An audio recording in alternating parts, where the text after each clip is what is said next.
Insegurança, 2 motoristas de aplicativos são mortos em assaltos em menos de 48 horas. Interditada, parte da estação do BRT do Gama tem rachaduras e risco de desabamento. Novo capítulo da crise. Bolsonaro e os filhos seguem buscando saídas jurídicas para deixarem o PSL. E a cúpula do partido propõe que assinem um documento abrindo mão do fundo partidário. Olá, eu sou a Camila Lopes e começa agora o Band Cidade, primeira edição.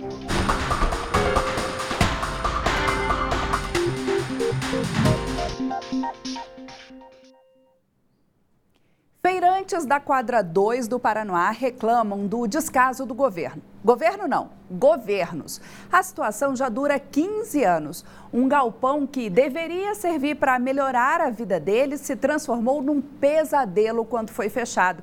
Mas para os feirantes, o caso não era de desativação, mas sim de revitalização. E para piorar, o local agora virou um abrigo de moradores de rua e depósito de lixo e entulho. Há mais de 20 anos, a Dona Maria tem uma lanchonete nesse espaço que era para ser uma feira no Paranoá. O problema é que hoje só ela ainda tem comércio aberto por aqui. O lugar está completamente abandonado. Aqui tá jogado, aqui não tem ninguém não. A feira, se a gente não varrer, não vem ninguém para varrer não.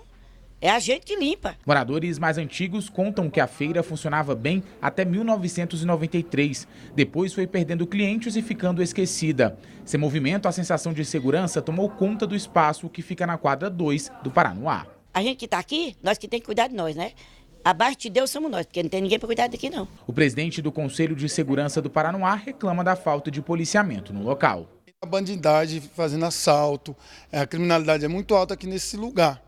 Então, assim, o principal fator desse lugar estar sendo abandonado é a insegurança pública que ele gera. Na tentativa de revitalizar o espaço, o Conselho já tentou trazer eventos culturais para cá, mas a falta de estrutura e de autorização impedem a realização dessas atividades. Já tentamos trazer batalha de rima, tentamos trazer capoeira pela ONG Resgate da Vida, tentamos trazer artesanato, mas por algum motivo nós nunca conseguimos. Precisa de autorização, né? De autorização e o lugar não é adequado para receber a comunidade cultural. Os moradores da região cobram uma definição para que o espaço não fique abandonado. Enquanto nada é feito, ele segue vazio, com quiosques fechados, lâmpadas quebradas, lixo no chão, enfim, completamente abandonado. A administração do Paraná informou que entre os anos de 1987 e 1998, o galpão era uma feira que foi transferida para a quadra 26 da região. A nota explica ainda que existe um projeto de revitalização em fase de estudos. A ideia é ampliar o serviço de saúde que já existe lá na área. O local onde funciona essa feira abriga hoje uma unidade básica de saúde e um restaurante comunitário. Já a Polícia Militar ainda não respondeu. O governador Ibanez anunciou neste sábado que vai ampliar o debate sobre a criação da Guarda Civil Distrital. Ele disse que os estudos para a apresentação estão em andamento. A entrevista do governador foi em frente à residência dele, lá no Lago Sul, onde passou o fim de semana se recuperando de uma queda no banheiro da casa. Nós vamos concluir os estudos, apresentar para todos eles. A intenção nossa é, com uma mão de obra um pouco mais barata, a gente conseguir olhar os nossos monumentos. Brasília é uma cidade de monumento, e liberar os nossos policiais para as atividades que são realmente mais do dia a dia deles. Mas ainda é estudo, nós vamos apresentar para as corporações, vamos distribuir para todos, até porque a gestão de todo isso aí tem que ser muito bem integrada. Então, nós queremos fazer alguma coisa para melhorar a vida da cidade e não para piorar, mas é o que eu digo, ainda estamos em fase de estudos e a possibilidade de implementação seria só para o próximo ano. Boa tarde, Cláudio Humberto. Boa tarde. Como é que a gente pode ver essa possibilidade dessa criação dessa Guarda Civil Distrital? Olha, é uma tendência que a gente vê em várias capitais, né? A Guarda Civil, no caso aqui do Distrito Federal, segundo a ideia do governador, teria mais o papel de uma guarda patrimonial, digamos assim, né? Os custos do governo com empresas, por exemplo, terceirizadas de segurança são imensos, né? São dezenas, centenas de milhões de reais. uma guarda civil, uma guarda semelhante à guarda municipal que existe por aí afora, poderia servir para isso, para a guarda patrimonial dos prédios, dos hospitais, dos postos de saúde, dos monumentos, né? Ele mesmo mencionou, nós somos uma cidade monumento, é preciso guardar proteger esses monumentos. Essa é a ideia para livrar a Polícia Militar exatamente de qualquer encargo nesse setor. A Polícia Militar deve continuar fazendo mesmo o que ela existe para fazer, que é o policiamento ostensivo. Tá certo. E o Sindicato dos Postos de Combustíveis do DF entrou com uma ação por dano moral contra o GDF. Tudo porque o PROCON fez ações de fiscalização contra preços abusivos. Mais de 150 postos foram notificados a explicarem o aumento do preço do combustível. A informação é do Diário do Poder e quem vai explicar para a gente, ninguém melhor que o Cláudio Humberto, né? Olha, exatamente. Conversei inclusive com o secretário de Justiça e Cidadania, Gustavo Rocha, agora há instantes, e ele disse que essa ação, ele ficou surpreso com essa ação, mas disse que nenhum tipo de ação intimidatória vai tirar o PROCON do caminho de defender os interesses do consumidor, né? Foram centenas, milhares até de reclamações têm sido acumuladas no PROCON de aumentos abusivos aqui em postos do Distrito Federal.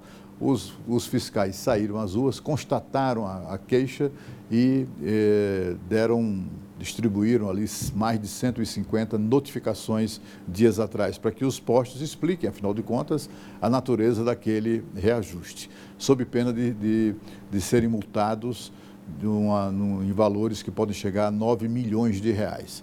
E aí, para tentar intimidar o PROCON, o Sindicato dos Postos resolveu, então, ingressar com essa ação por dano moral. Imagina se o cidadão do Distrito Federal fizesse o mesmo, né? Nós é que temos todo o direito do mundo e também somos nós as verdadeiras vítimas dessa exploração, né? Quem tem dano moral a ser reparado é o consumidor do Distrito Federal e não os postos. É verdade. E o governo anunciou que vai dobrar o limite de compras em free shops. Um decreto que deve ser assinado nos próximos dias vai permitir que os brasileiros voltando de viagens gastem até $1.000 nas lojas dos aeroportos internacionais. Na carteira do Lucas, os euros que sobraram da viagem para a Europa. A reserva foi de propósito. Ele já estava de olho nas compras do Free Shop, as lojas que ficam nos aeroportos internacionais e vendem produtos com preços menores, por causa da isenção de impostos sobre importação. Minha esposa, na verdade, está atrás de alguns cosméticos, né, que eu estava procurando, e aí vamos ver se a gente encontra aqui hoje. Alguns produtos valem mesmo a pena. Os mais procurados são perfumes, cosméticos, relógios, bebidas e eletrônicos. Em alguns casos, as mercadorias saem até pela metade do preço. O limite de compras hoje é $500, valor que não é atualizado há quase 30 anos. Uma cota considerada baixa por muitos consumidores, principalmente se o produto escolhido for um eletrônico, como celulares e computadores. Eu acho que é uma boa opção, às vezes você não encontra o que quer nos Estados Unidos devido à correria, e chegando aqui você tem uma limitação e o valor está sem reajuste há muito tempo, né? Mas agora o presidente Jair Bolsonaro determinou que o limite dobre, passe de $500 para $1.000. O decreto que autoriza a medida deve ser publicado nos próximos dias. As compras em free shops são um grande atrativo dos aeroportos e a expectativa é que a mudança torne os leilões de concessão de terminais do país mais lucrativos, além de estimular a geração de empregos. Porque você tem um aumento de vendas, um aumento de produtos que são trazidos ali para dentro do free shop, das lojas francas. A cota permitida para compras nos free shops terrestres, como na fronteira entre o Brasil e o Paraguai, também vai mudar, de $300 para $500 por pessoa. Para valer ainda este ano, será necessário alterar a lei orçamentária de 2019. Como o governo abre mão do imposto, é preciso compensar a renúncia fiscal. Agora vamos chamar a Renata Dourado, que tem um recado para você. Vocês já conhecem o TIM Chip Top? Esse chip é top porque já vem com a primeira semana de oferta grátis, isso mesmo. Ele vem carregado com Facebook, WhatsApp, Twitter e Messenger ilimitados. 2 GB de internet para usar como quiser e ligações ilimitadas para todo o Brasil. É o único pré com redes sociais ilimitadas. Ativou o chip e pronto. Já sai aproveitando os benefícios por 2 semanas. Muito top, né? E depois, para continuar aproveitando todas as vantagens, é só fazer uma recarga de R$10 por semana. Então, tá aí esperando o quê? Vá a um ponto de venda, compre agora o seu TIM Chip Top e aproveite. É muita vantagem para um chip só. Vem pra TIM. TIM, a evolução não para. A seguir, 2 motoristas de aplicativo são mortos em menos de 48 horas em assaltos no fim de semana. O Band Cidade volta daqui a pouco.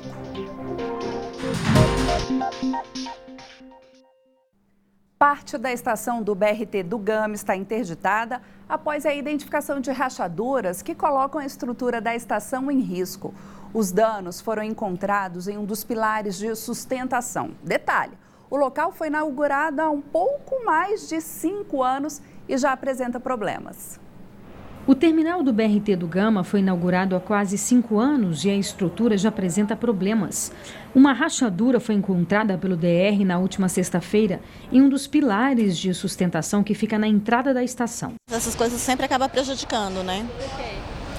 Porque eu acho que dificulta, né, o acesso, acho que tudo atrapalha em tudo, de modo geral. Apesar da interdição, o local de embarque e desembarque de passageiros continua funcionando normalmente. A única mudança significativa foi a transferência da bilheteria para o outro lado. Tem que atravessar a pista, né, e vem ônibus, pode acontecer alguma coisa, né, algum acidente, mas obras são necessárias, né? O DR realizou no fim de semana o procedimento de escoramento do pilar prejudicado. O departamento garante que os passageiros estão seguros. A empresa responsável pela execução dos reparos já foi acionada. Rotina do medo. O balanço da Secretaria de Segurança Pública expõe uma triste realidade dos motoristas da capital. De janeiro a julho, foram 71 registros de sequestros relâmpago. No mesmo período do ano passado, foram 14. O órgão não tem dados de casos de latrocínio, como os 2 que aconteceram nas últimas 48 horas. O mais recente foi o jovem Henrique Fabiano Dias, de 25 anos, morto por estrangulamento neste domingo. 5 menores participaram da ação, foram apreendidos horas depois. 5 menores, entre 14 e 17 anos, estavam com o carro roubado. O grupo foi encontrado pela Polícia Militar no Guará, na Avenida Contorno, na altura da QE 34 da região. Na delegacia da criança e do adolescente, 3 confessaram participação no assassinato do motorista de aplicativo Henrique Fabiano Dias. Os outros 2 negaram envolvimento. Na DCA, disseram que cometeram o crime porque o trabalhador não queria entregar o carro que era usado como meio de sustento. Durante a luta com os 5 menores, o jovem de 25 anos acabou sendo estrangulado. O corpo dele foi encontrado nesse domingo no setor de indústria e abastecimento. Henrique não foi o único motorista de aplicativo morto nas últimas horas. A delegacia de Samambaia investiga a morte de Tiago Cavalcante, de 28 anos. Ele foi encontrado morto com um tiro no rosto em uma estrada de chão em Samambaia. O carro, carteira e celular dele foram levados. Na manhã de sábado, o carro foi encontrado em um estacionamento próximo à feira da cidade. Nesse caso, ainda não há informações de quem cometeu o latrocínio, que é o roubo seguido de morte. Em nota, a empresa que responde pelo aplicativo 99 diz que está apurando os casos, lamentou o que definiu como situações de violência e se solidarizou com as famílias dos motoristas mortos. Finalizou dizendo que tem segurança dos profissionais como prioridade. Uma delas é um kit de segurança que compartilha a rota com os parentes e amigos em tempo real e também uma central telefônica de emergência que funciona 24 horas. Cláudia, é aquele clichê, né? Sai de casa para trabalhar, mas não sabe se vai voltar. Exatamente, mas olha, esse kit e as providências desse 99, né? assim como do Uber, não são suficientes para garantir a segurança dos motoristas, né? Eles virou uma profissão de risco aqui no Distrito Federal e também em outras grandes cidades. É um crime em São Paulo, é um crime no Rio de Janeiro também, é muito frequente. Há algumas ideias. Uma delas, por exemplo, é o reconhecimento facial. Os aplicativos como o Uber, por exemplo, são muito exigentes com os motoristas. Precisam ser mais exigentes com os passageiros. O motorista, por exemplo, para entrar no aplicativo e, portanto, se habilitar à corrida, etc. e tal, a cada dia, ele é submetido ao reconhecimento facial através do celular. Por que é que o Uber não coloca a mesma tecnologia para o reconhecimento facial do passageiro, né? Eu acho que essa seria uma providência imediata muito útil. A segunda talvez venha a ser, também pela tecnologia, desenvolver talvez um botão de pânico, algo que o motorista pudesse acionar facilmente, sem que os passageiros percebessem, né? De maneira que a polícia avisada pudesse abordar o carro, etc., e eventualmente impedir a ação criminosa, né?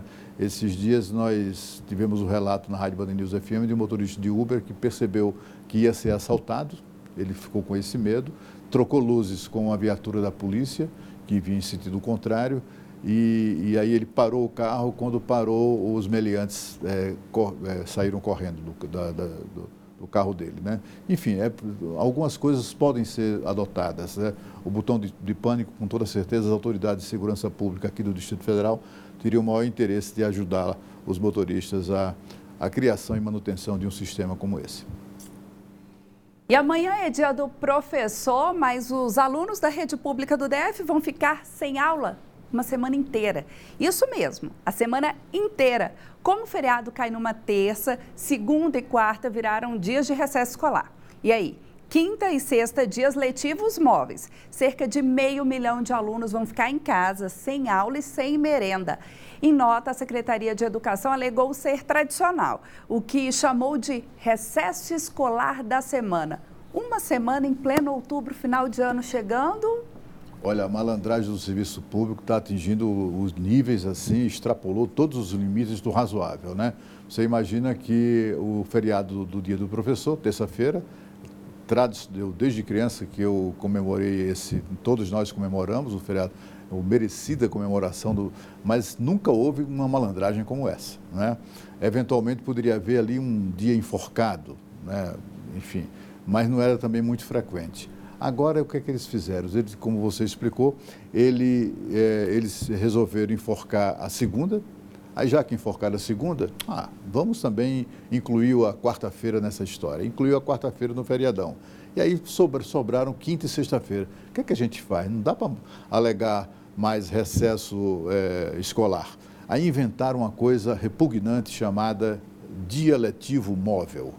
Isso exatamente para consagrar uma malandragem que vai começar no dia que começou, né, no dia 13, e só vai acabar no dia 20. E a gente, quem paga essa conta, né, que é o setor privado, nós todos estamos aqui dando duro no trabalho. E uma disputa envolvendo a prestação de contas do fundo partidário milionário pode agravar a crise no PSL, partido do presidente Jair Bolsonaro. Os detalhes estão chegando ao vivo com a Renata Dourado. Boa tarde, Renata.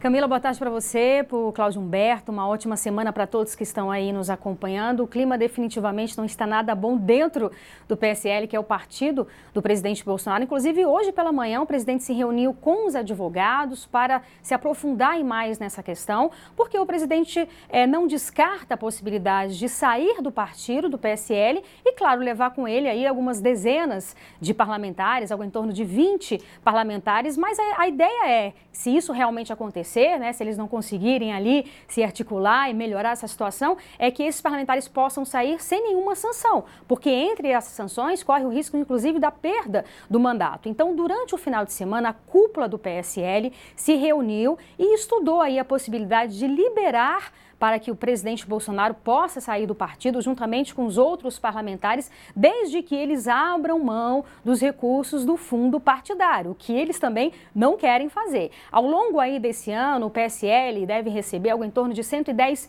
milhões de reais. Então a gente está falando de muitos recursos, de muito dinheiro. E essa crise se agravou desde que o presidente Bolsonaro, juntamente com esse grupo de parlamentares, eles falaram o seguinte: olha, a gente quer ter acesso a esse dinheiro, a gente quer saber aonde que esse dinheiro está sendo destinado, né? Que é uma auditoria aí desses recursos. Em contrapartida, ou seja, em resposta a esse pedido de auditoria aí dos recursos do PSL, o próprio PSL diz o seguinte: então também a gente quer uma auditoria das contas de campanha do próprio presidente Bolsonaro, obviamente quando ele era candidato. E aí imagina, né? Um clima realmente bastante complicado dentro do partido. No sábado, o presidente Bolsonaro esteve em São Paulo e ele falou rapidamente com a imprensa sobre esse assunto, falou aí sobre essa possibilidade, né? E esse desejo que eles querem de sim abrir essas contas, deles terem acesso a esses recursos do partido, e não descartou, portanto, essa possibilidade de realmente sair do partido. Vamos ouvir o que o presidente Bolsonaro falou. Pensam em deixar o partido diante de tudo que aconteceu durante essa semana? Nós queremos transparência. Eu não quero que apareça um problema no partido e, apesar de não fazer parte da executiva, venha a ser responsabilizado, como maldosamente tem me responsabilizado, né? O que acontece ou aconteceu em qualquer parte do Brasil envolvendo alguém do PSL. Essa possibilidade existe? Lógico que existe, não vou negar para você, mas nós queremos ver se há uma maneira de compor, que é muito difícil, porque a executiva, no meu entender, tem que abrir, tem que ser democrática. Não estou atrás de fundo partidário, fiz minha campanha com 2 milhões de reais da vaquinha virtual. O partido ganha 8 milhões por mês, é dinheiro público e isso todo mundo tem que saber o que é feito com esse dinheiro. Então é uma caixa preta que tem que ser aberta pelo PSL. Cláudio Humberto, PSL passando por maus bocados, né? Final de semana teve aí problemas na rede, discussão entre Carlos Bolsonaro, Major Olímpio, e aí a gente vê situação complicada, né? O problema é que não há o menor perigo de alguém se sair bem dessa história. Nem vai sair bem o presidente, que já entrou mal nessa história, primeiro porque com a assinatura de um documento, com a assinatura de apoio a isso, por um senador, que é o filho dele, e 21 ou 21 deputados, menos da metade da bancada, né? Isso já coloca o presidente numa situação um tanto quanto frágil. E, de outro lado, é o seguinte, o pano de fundo dessa história, dessa confusão, são duas questões. O controle de 359 milhões de reais, que é a soma do fundo partidário com o fundo eleitoral do próximo ano do PSL. Está todo mundo de olho nesse dinheiro. É o controle dessa grana que os políticos querem. E, de outro lado, tem ali, que essa é a motivação do Bolsonaro, é a briga de Jair Bolsonaro com o Major Olímpio, o senador eleito com mais de 9 milhões de votos em São Paulo. E a seguir, um lobo-guará é resgatado no Lago Sul. A gente volta já.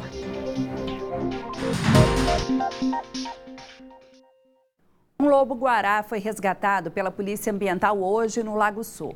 O animal estava com as patas traseiras machucadas e tentava entrar na garagem de uma das casas da QI 23. Mesmo machucado, o lobo-guará deu trabalho para ser apreendido, mas já está no zoológico, onde recebeu atendimento veterinário. Se você encontrar um animal silvestre na rua, ligue para a Polícia Ambiental. O telefone é 190. Conhecido pelo forte viés musical, o Centro de Ensino Fundamental 11 do Gama recebeu professores da Escola de Música de Brasília. Os estudantes puderam aprender um pouco mais sobre essa paixão que move o dia a dia deles. Isaac começou a tocar percussão quando tinha apenas 8 anos. Hoje, aos 12, ele estuda em uma escola que leva a música muito a sério. Quando descobriu 2 anos atrás que esse seria o seu colégio, ele nem acreditou. Na hora que eu vi, eu fiquei mais alegre ainda. Apesar de muito jovem, Isaac tem personalidade. Gosta de samba pela alegria e da percussão pela farra. É uma fanfarra muito grande, é muita alegria. Eu gosto mais de tocar no ritmo de samba. Porque tem uma alegria muito grande, me deixa com um grande coração cheio. Ele e todas essas crianças são estudantes do CEF11 do Gama. Ao longo dos últimos 20 anos, o ensino de música virou prioridade por aqui, mas o começo de toda essa história foi bem despretensioso. A ideia era desfilar no 12 de outubro, aqui no Gama, aqui na cidade, né? E faltava a marcação de ritmo. Aí nós pensamos em fazer uma bandinha, uma fanfarra na época, para marcação de ritmo no desfile de 12 de outubro no Gama.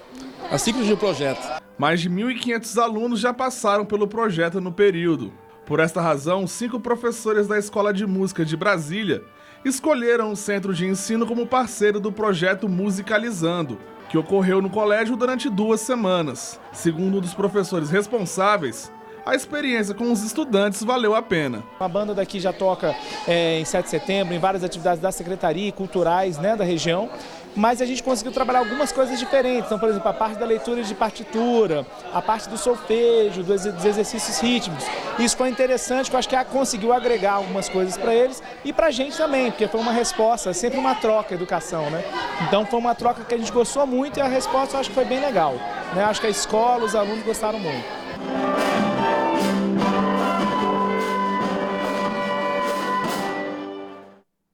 E o Band Cidade Primeira Edição fica por aí, vem chegando os donos da bola, a gente se encontra amanhã, 12h30. Tchau, tchau.